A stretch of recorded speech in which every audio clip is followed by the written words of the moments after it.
For 3 years, my life stood still while the world kept moving.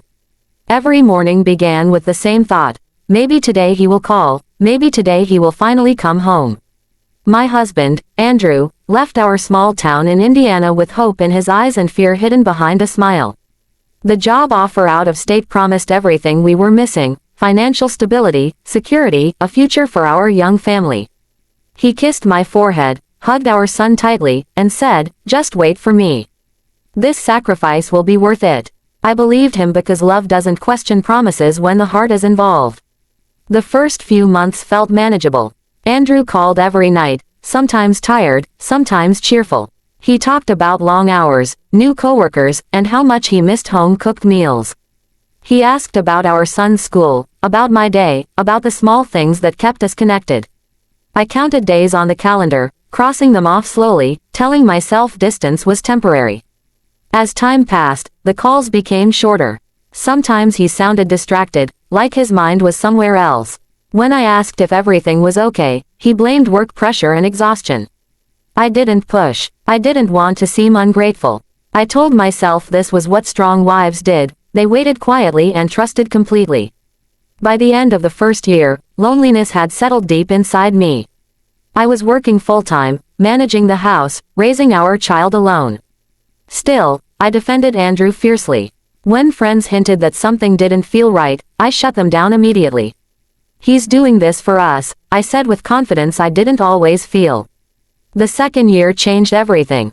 Money started coming late. Sometimes it didn't come at all.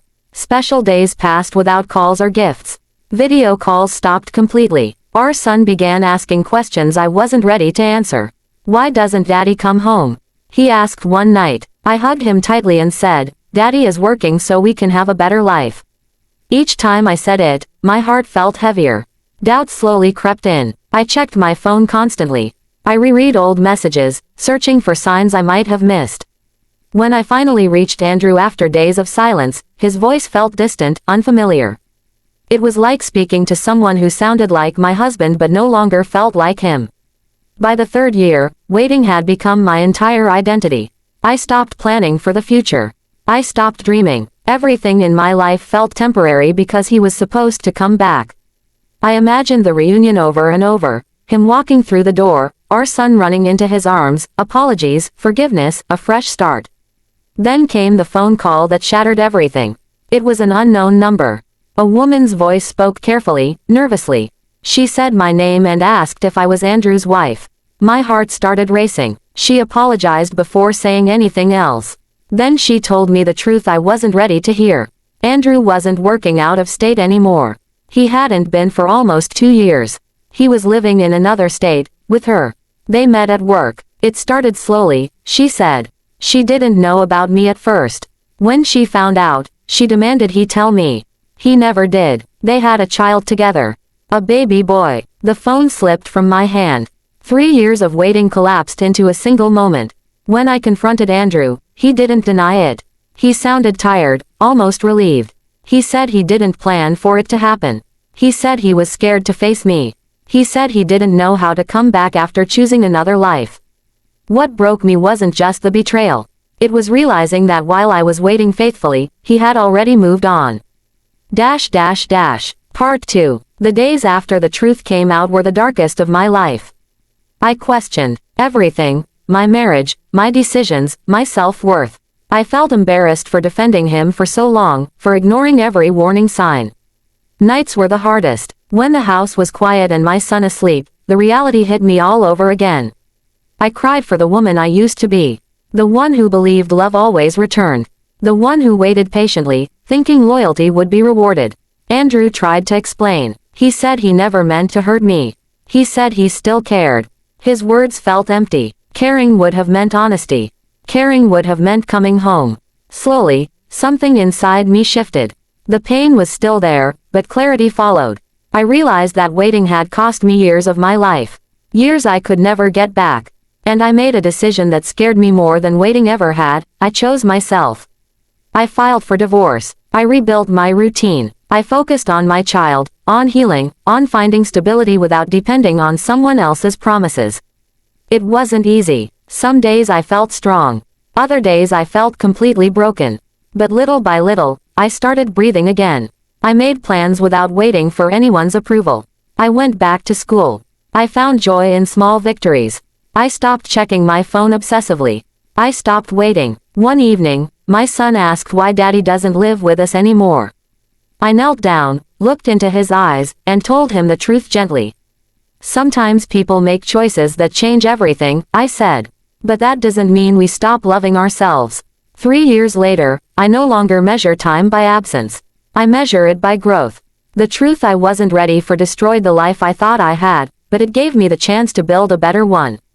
I waited for my husband for 3 years. Now, I live for myself. After the truth came out, my world didn't end in one dramatic moment. Instead, it collapsed slowly, piece by piece. Every memory I had protected for 3 years suddenly felt poisoned. His late-night calls, his excuses, his promises, everything replayed in my head with a different meaning. I realized I wasn't just heartbroken. I was betrayed by time itself. For days, I barely slept. When I closed my eyes, I imagined the life he was living while I was struggling alone. Another woman cooking dinner for him. Another child calling him father. A life built on lies, but still a life, while mine had been frozen in waiting. He tried to contact me again. Long messages, apologies. He said he never planned to hurt me. He said he was confused. I read every word, hoping to feel something other than anger and emptiness. But the love I once felt was gone. What remained was exhaustion. Our son noticed the change before anyone else. He became quiet. He stopped asking about his father, which somehow hurt even more. One night, he asked me, "Did Daddy forget about us?" I held him close and felt my heart crack in a way I didn't think was possible. No child should ever feel forgotten. I finally told Andrew we were done. No more excuses. No more waiting. Saying those words felt terrifying, like stepping off a cliff. Waiting had been painful, but it was familiar. Leaving meant facing the unknown alone. The legal process was messy and cold. Papers replaced emotions. Lawyers replaced conversations. He didn't fight much. That hurt too. It confirmed what I already knew. He had already chosen a different life. There were moments I blamed myself. I asked what I did wrong, what I could have done differently. But deep down, I knew the truth. Love doesn't disappear because of distance. It disappears because of choices. Slowly, I began rebuilding. I changed my routine. I stopped checking my phone every few minutes. I focused on my job, my child, and my mental health. Some days I felt strong. Other days, I cried in the shower so no one would hear me. One evening, I packed away his remaining things. Old shirts, photos, memories.